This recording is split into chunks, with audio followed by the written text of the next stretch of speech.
Pernah nggak kamu tertahan 10 menit di atas tombol post media sosial? Jari kamu menggantung di udara, ragu untuk menekan layar.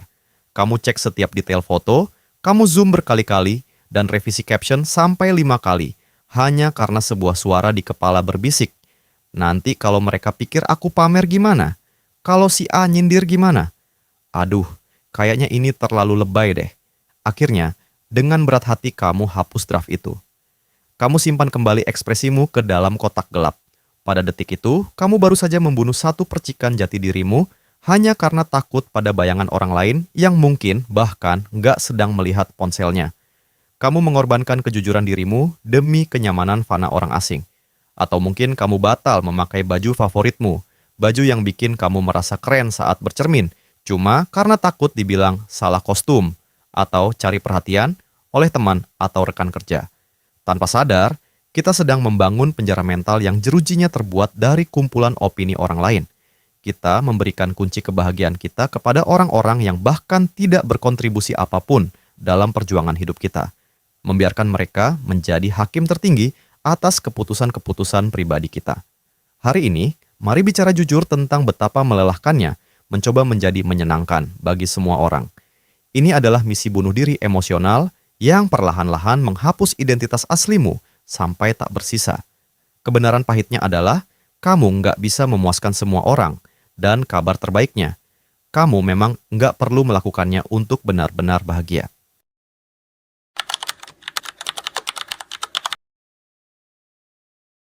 Panggil saja dia Maya.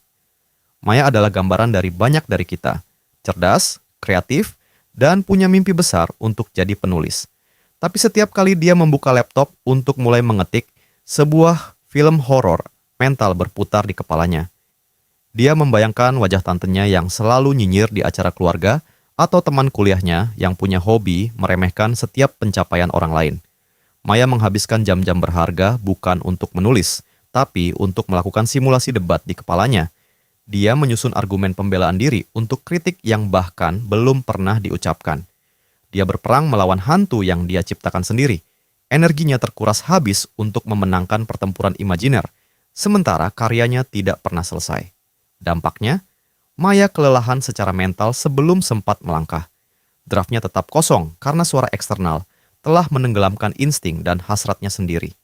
Inilah tragedi modern kita. Penjara yang paling sulit ditembus adalah yang kita bangun sendiri dari material berupa omongan orang.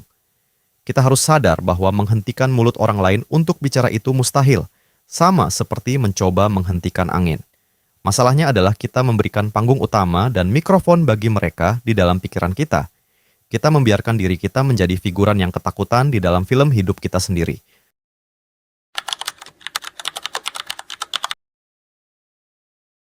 Kenapa satu komentar negatif bisa menghapus rasa senang dari 1000 pujian?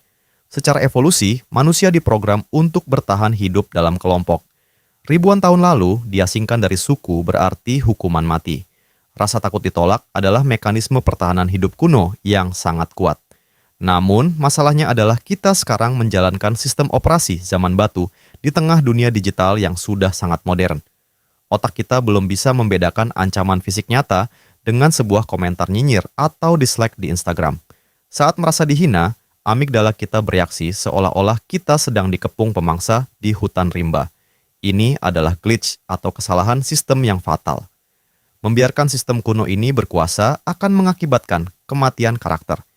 Kamu akan terus berubah warna seperti bunglon, mencoba menyesuaikan diri dengan setiap opini, sampai akhirnya kamu kehilangan jati dirimu sendiri dan merasa asing dengan pantulan di cermin. Ingatlah fakta ini. Orang biasanya cuma memikirkanmu selama 5-10 detik sebelum mereka kembali fokus pada masalah mereka sendiri, tentang utang mereka, jerawat mereka, atau kegagalan mereka. Adilkah kamu meratapi pandangan 5 detik seseorang selama berhari-hari atau berbulan-bulan? Kita semua adalah tokoh utama di film masing-masing, tapi kenyataannya kita cuma figuran yang lewat 2 detik di latar belakang film orang lain. Jangan habiskan hidupmu mencoba mengedit peran figuran itu demi penonton yang tidak peduli.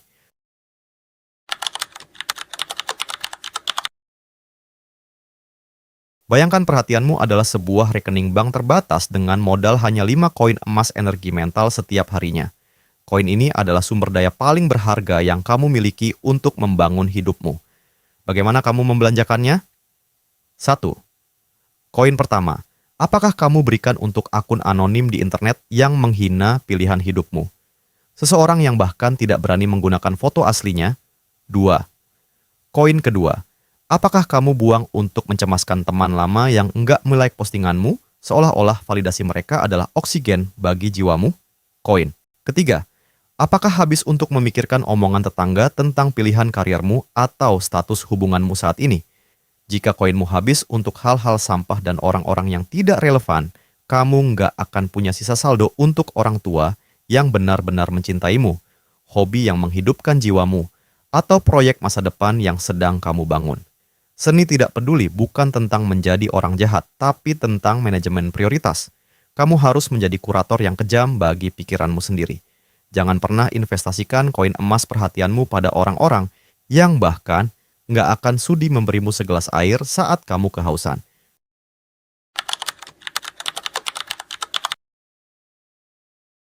Poin 1. Dikotomi kendali prinsip stoikisme mengajarkan kita sebuah alat yang sangat kuat. Pisahkan hal-hal di dunia menjadi dua kategori. Pertama, apa yang di bawah kendalimu, pikiran, tindakan, dan nilai-nilaimu. Kedua, apa yang di luar kendalimu, cuaca, ekonomi, dan terutama opini orang lain. Mengontrol apa yang orang lain pikirkan tentangmu adalah misi yang mustahil dan hanya akan menguras energimu. Fokuslah sepenuhnya pada kualitas responsmu. Kalau orang bilang kamu aneh, biarkan itu menjadi suara latar. Yang penting adalah apakah tindakanmu selaras dengan nuranimu. Ingat, perilaku buruk orang lain adalah masalah karakter mereka, bukan cerminan nilaimu. Poin 2. Protokol gatekeeper. Kamu harus punya filter atau satpam mental. Gunakan 3 saringan ketat sebelum mengizinkan sebuah opini masuk ke dalam hatimu. Kredibilitas. Apakah orang yang mengkritik ini sudah melakukan apa yang sedang aku coba lakukan? Jangan dengarkan saran diet dari orang yang tidak menjaga kesehatannya. Motivasi. Apakah kritik ini datang dari tempat yang tulus untuk membantuku tumbuh, atau hanya proyeksi dari rasa iri dan kegagalan mereka sendiri? Waktu. Apakah omongan ini masih akan berpengaruh pada hidupku 5 tahun dari sekarang? Jika opini itu tidak lolos saringan ini, segera buang ke tempat sampah mentalmu tanpa ragu. Poin 3. Terapi paparan. Ketidaknyamanan otot tidak peduli, perlu dilatih secara rutin agar kuat. Mulailah latihan canggung secara bertahap untuk membiasakan diri dengan penilaian orang. Cobalah makan di kafe sendirian tanpa menyentuh ponsel sama sekali selama 20 menit. Atau pakailah baju yang menurutmu sangat keren, meskipun mungkin dianggap berani oleh lingkunganmu. Saat kamu melakukannya, perhatikan sekelilingmu. Kamu akan sadar bahwa langit nggak runtuh, dunia tetap berputar, dan orang-orang sebenarnya terlalu sibuk dengan rasa tidak aman mereka sendiri untuk benar-benar memperhatikanmu. Poin 4. Dewan Penasihat Internal. Daripada mencoba mendengarkan suara seluruh dunia, pilihlah maksimal 3-5 orang yang pendapatnya benar-benar kamu hargai. Bisa itu mentor, sahabat sejati, atau pasangan. Anggaplah mereka sebagai dewan penasihat pribadimu. Di luar lingkaran kecil ini, anggaplah suara-suara lainnya sebagai angin lalu yang tidak memiliki kekuatan hukum atas hidupmu. Hidup memang butuh filter, tapi jangan biarkan orang asing yang memegang kendali atas filter tersebut.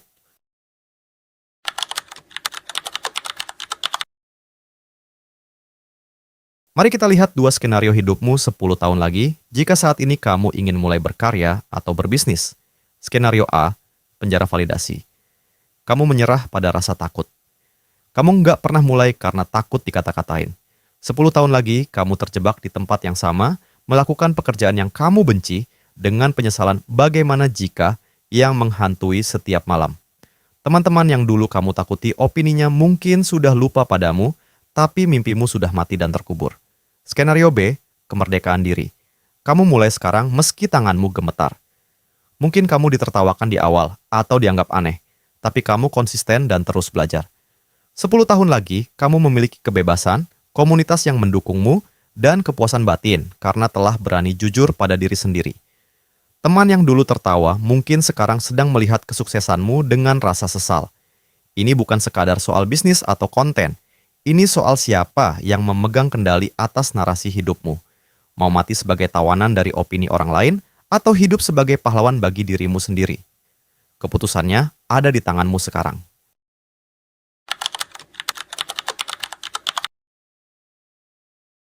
Hidup adalah perjalanan satu arah yang sangat singkat. Saat tirai kehidupan ditutup nanti, orang-orang yang sekarang sibuk menghakimi kamu nggak akan ada di sana untuk menanggung penyesalanmu.